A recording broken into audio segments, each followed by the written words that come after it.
Bonjour, ce jeudi les marchés sont à nouveau nettement orientés vers le bas. Les valeurs européennes perdent en moyenne un peu plus de 1%, alors que le BEL 20 cède 2,6%. Alors les marchés européens n'auront guère profité de l'abaissement du taux directeur par la Réserve fédérale. Et pourtant, après avoir abaissé son taux directeur de 50 points de base à 3%, la Fed a laissé sous-entendre que le taux pourrait encore être revu vers le bas. Alors, c'est également l'avis du marché. Alors, comme nous vous l'annoncions hier, les futurs sur taux d'intérêt indiquent un taux directeur américain, donc à 2,25% d'ici la fin du premier semestre. Alors, en toute logique, cela aurait dû permettre aux bourses de grimper aujourd'hui. Alors, malheureusement, ces bonnes nouvelles sont occultées par les déclarations de Standard & Poor's, donc la maison de notation américaine.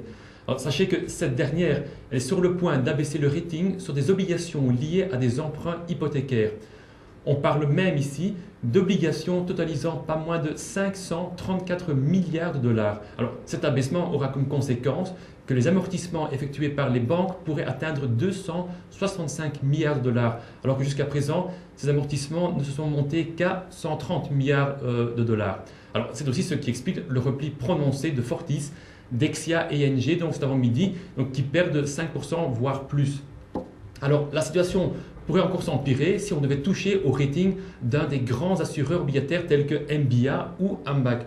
N'oublions pas en effet que ces assureurs obligataires gèrent un portefeuille obligataire de pas moins de 2400 milliards de dollars.